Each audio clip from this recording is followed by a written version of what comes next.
Good morning, Eleanor. Hey there. Yeah, good morning. Hi, buddy. Good morning. This is our little food setup down here. We've got Purina 1 over there, Blue Buffalo, something or other that Eleanor likes, a bowl of water in case the power goes out, and a water fountain here. And I've got the same setup in my bedroom, just in case. You guys have sometimes asked, like, how do the cats, take care of themselves while I'm away? Well, this is one of two food and water stations. All right, where's Claire that I gotta go to work? There's Claire. This is in her, whoop. Oh, there was Claire. All right, fine, I gotta go to work. You let me scratch you once before I go to work? Yeah? Huh? Oh, I love you, honey. I love you. Hey guys, hi, welcome back to my channel. It's me, Steven. I'm at Economy Parking waiting for the shuttle and waiting for the shuttle and waiting for the shuttle. I almost gave up and started walking, but I think I just see movement now. I have the best parking spot in the entire parking lot. That's my car and my bag. That's the shuttle stop. Could that be better? No. Does it make up for me missing and forgetting my food at home? No. I'd rather have my food. I'm on a one-day trip today. I picked up off the open time board. I have a double turn, Burbank and Oakland, with no scheduled time to get off the shuttle, the plane, to get anything to eat. So I'm stuck eating cup noodles today. Whatever. They're free. All right, gotta go to work. I will see you at the airport. All right, I'm in my crew room. I stopped off at Starbucks, which is open. Thank goodness. I got a chicken and quinoa salad. I forgot to pick up dressing, so no dressing. But I did get nice coffee, so that will get me to Oakland and maybe back. We'll see. But I'm going to Oakland, Vegas, Burbank, and then back to Vegas. So let's go. Hey guys, hi. So I'm back in Vegas. I don't know if I had a chance to film anything in Oakland. I don't know if I did or not. Well, getting to Oakland, we had 50 passengers, an hour and 6 minutes. Easy flight, everyone was asleep. The flight from Oakland to Vegas, totally full, 182 passengers, hour and 12 minutes. And we did a very quick but very busy service. Lots of drinkers, lots of morning drinkers this morning here on the way to Vegas. Yeah, nice flight, great passengers, no problems at all. It's so nice to say that. All right, so we got our paperwork. So it's going to be 44 minutes to Burbank. We have 90 passengers. The plane holds 182, so we should have plenty of seats. Yeah, so far so good. Very excited. I'm going to miss the last crew, though. I really had a good time working with them. But yeah, let's go to Burbank. That's right. Hey guys, hi. Can you hear me? I'm in Burbank. I've never been here before. And this is, oh, there we go. That's the airport. It's the Bob Hope Airport. That is the new airline, Evelo, I'm not sure. But I think they have 3 destinations so far, but who knows? They could be hot on our tail. Beautiful day. That was really fun. I got the chance to go outside and get an engine picture. We're not allowed to sit in the engine. That's like a big no-no, because I'm sure it's a safety issue, but people get fired these days for taking those kinds of pictures. So I like my job a little too much to risk that for a photograph. But I've never had like an engine pic, so now I do. What else? So we had 90 people on this flight today from Vegas. It was 44 minutes, so super easy. There's some things that I would say, but I probably shouldn't, so I'm not. Yeah, just minimal drama. I think that's it. That's it for this leg. I fly one more leg back home to Vegas. Then I'm off for one day. I have one day trip, and then I have a 4-day following that. So I'm going to end September off with a bang. Hey guys, hi. So I'm back in Vegas. I just jumped in the car to turn the air on so I could feel like a human being. So today was a lot. Today was a lot. I don't know if it was really worth 5.5 hours credit. I got an additional 15 minutes credit because the door was closed in Burbank for a while. I'm not sure if it was worth it, honestly. My next trip is also a one-day trip. It's 5 hours and 45 minutes credit, but it's only 2 legs, and it's an easy day. This one I thought would be easier than it was. It wasn't. The first 2 legs of the day were fairly simple. We had a great crew. The first leg, we were we only had like 50 people on board.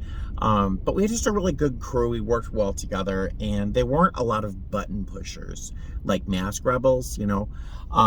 The last 2 legs of the day were just a lot, particularly the last leg.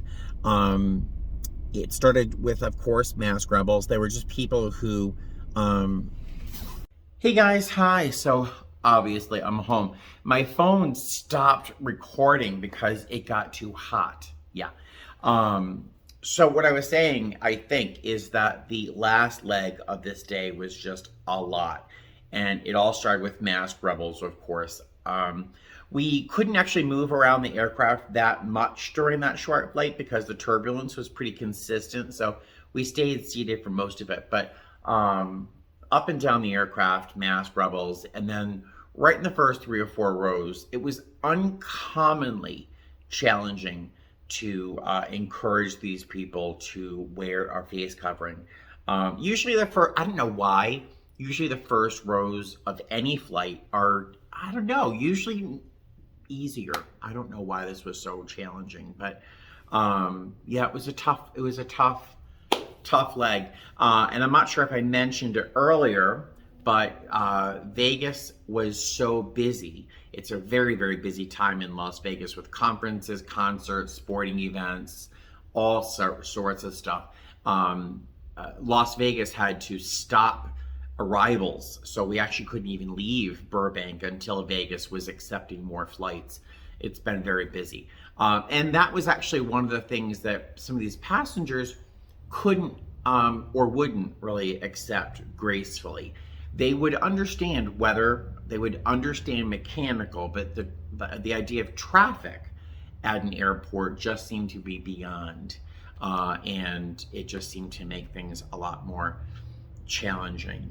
But again, as I've said before, one of the best parts of being a flight attendant is once that flight's over, honestly, poof, it's all done. It's all gone. I don't have to see it anymore. So, yeah, so the day was very long, and I'm not sure if it was really worth the money I'm going to get from this trip.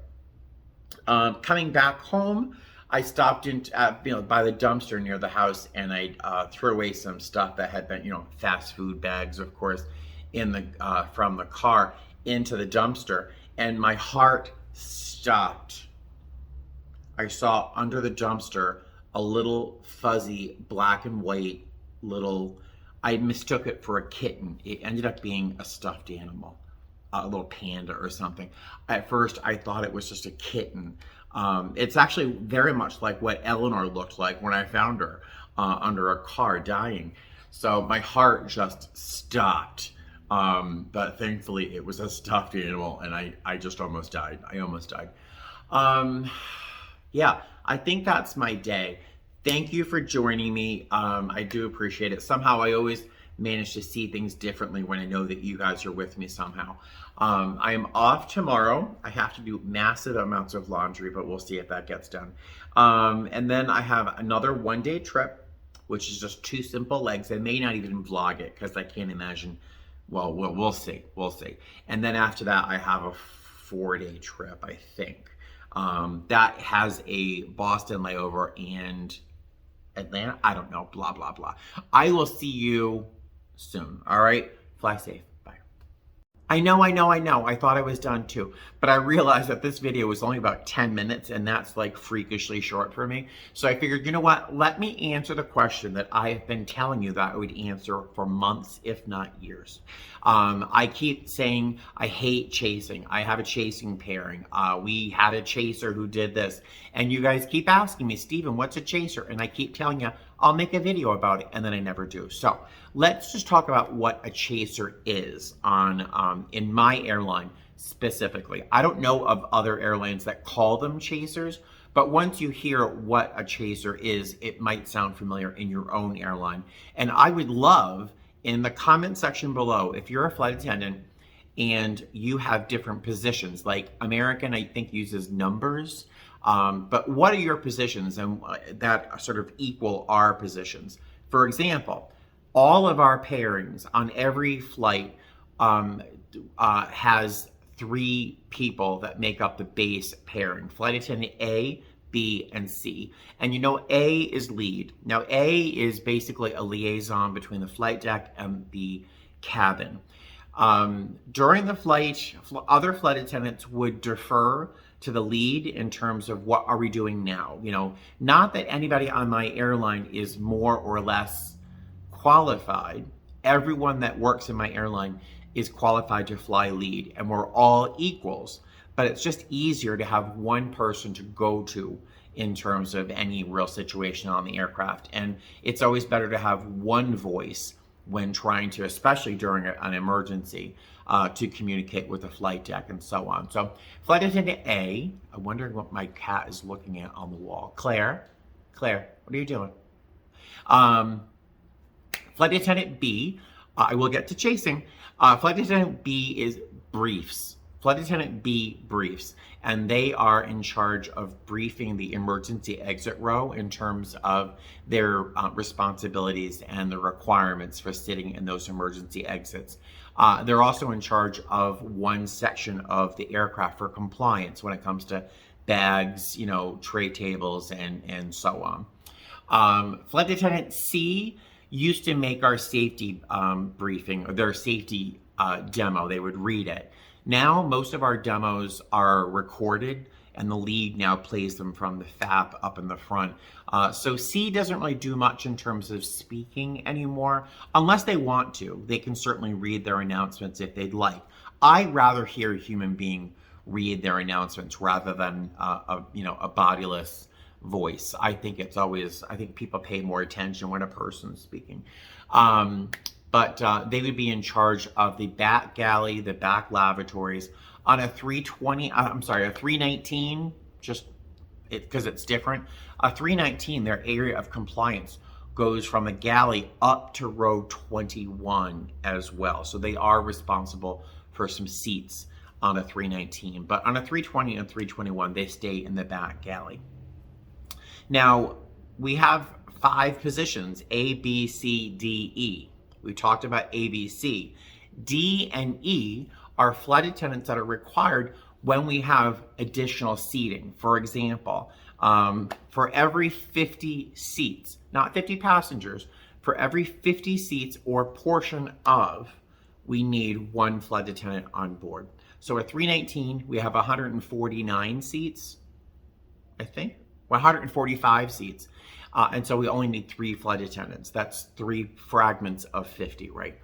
On a 320, we have 182 passengers. So we need 4 flight attendants. Again, for every 50 seat or portion of, we would need another flight attendant. On a 321, we have 228 passengers. So we need 5 flight attendants. So on a 320, flight attendant D is our additional flight attendant, and that person stays up in front. They sit up in front next to the lead flight attendant. And as D, you really don't have any huge specified duties. You're responsible for the first half of the aircraft in terms of area of compliance. You're responsible for, arming and disarming your door, but that's really about it. It's an easy position, but you're up in front with the lead, so you sometimes end up with some of the responsibilities of the lead. Say, for example, the lead is busy talking to the pilot, and there's a car seat coming on board with a passenger, and the lead is busy, Flight attendant D, who is the chaser in that position, would be able to look for the little emblem on the car seat to make sure it's legal to be used on the aircraft. So, and for situations like that, so it's kind of like the right hand man for the lead position up in front. So that's what a D chaser is. On a 321, we have two chasers. Flight position D sits in a jump seat further into the cabin. Flight attendant E sits up in front with the lead and has a similar job as I've just mentioned. In those cases, both of them are really responsible for their doors. Flight attendant Flight attendant D would brief their exit rows, and flight attendant B would brief their rows because they have a row of emergency exit seating right where their jump seats are. So they both would brief their emergency exit rows. They'd both be responsible for their doors, and they would both have a section of the aircraft that they're responsible for in terms of area of compliance, like, again, bags, trays, whatever. So making sure everyone is fit to fly. So a chaser is sort of in our airline culture, they're called a chaser because they're chasing after planes or they're chasing after crews, because the chasers don't always work with the main crew for the whole trip. So a chaser, like I was a chaser today, I worked 4 legs. My crew that I worked with the first 2 legs worked 2 legs with me, and then they flew to Chicago. The second crew that I worked with for 2 legs, and then they continued on to Sacramento or something like that. So we typically don't work with the same basic crew, but we sort of work on our own schedule. It's different than the main grouping of flight attendants. Is that making any sense at all? Back during the pandemic's worst, we had pairings of 4 people. We didn't have chasers. We had just pairings of 4 people. So all 4 people worked the same schedule together. And I think a lot of us really liked that because it was just easy. You knew who your crew was. It was, and it was easier, I think, to work with them. Why do I hate chasing? All right. So for me, chasing is kind of like dry heaves in a way. that good and bad, because you get a great crew that you love and you work really well with, and then poof, they go their way and you have to work with this new crew who could be great or they could be nightmares, because sometimes crews just don't work well together. It's a fact. But so sometimes you have a great crew and you're with them for 1 leg, and then you're stuck with this creepy people for 3 legs. Rarely do we work with them for a number of days, but sometimes you do, and then I don't know. It's just there's no consistency. You're working with different crews from different bases, and it's just, I don't know. It's not as cohesive to me. It's not as much of a team. And each base has its own little quirks and personalities, and the people in those bases acquire the same kind of quirks and personalities and culture. So it's just easier often, I think, to work with people from your same base. You know more people, you have more in common. It's just easier, I think. Now, the flip side, the reason some people like chasing, I'm not one of them, is that you typically work with people who aren't from your base. You get to work with people from Chicago, from Atlantic City, from Fort Lauderdale, Orlando, Detroit, Dallas. You get to work with people from all over the country, and each of them has their own little quirks and personalities and cultures. So you get to kind of, see a broader picture of the company and work with very, very different people. And that's great. That's great. But, I like Vegas. I like our crews. I really I love my base. And I think most of us at the base are pretty chill. I like our base. So that is sort of in a nutshell, a 10-minute nutshell. what a chaser is, sort of what they do, why I dislike being a chaser, and also one thing I don't like about being a chaser. One of the things I don't like about being a chaser is I'm up in front when I'm as a chaser, because I only work 320 chaser pairings. I don't like being a 321 chaser pairing because you're kind of stuck with one person and it's just one person and you're kind of following each other along and it's like, I don't know, it doesn't always work. But on a 320 chaser pairing, I'm up in front with the lead, but I don't have any of the control or power. How's that for honest? Control or power or voice. I don't have as much of a voice as the lead does, but I frequently have to be up in front, sort of, fielding the same challenges without the power that a lead might have. And by power and control, I sort of just mean, as the lead flight attendant, you do have a little bit more of a, I won't say control or power, but sometimes people listen to you. Again, other flight attendants defer typically to flight attendant A. And I just rather be that person because I know I can take care of problems when I see them. Often enough, as a chaser, I've had to go along the aircraft and kind of put out little fires that a grumpy lead might have just, set, some sort of making up for some mistakes or problems from other people. And not that that happens often, but I would just rather be lead. Yeah, doesn't sound very humble, does it? But that's my truth. So there you go. I hope that cleared up a little bit about what a chaser is. And I'm sorry if I bored you or confused you. Again, if you are a flight attendant, I would love to hear what each of your positions are and kind of a basic of what your position does. Like position B at Southwest or whatever their equivalent of isn't what my B does, So let me know what you guys do in your jobs. And that's it. I'll let y'all go. Thank you for watching. As always, I love you guys. And I'll see you soon. Fly safe. Bye. How's this for welcome home, huh? Hi, baby doll. Oh, yeah. Look at that fluffy belly. How's that for welcome home? Good girl. You're such a good girl.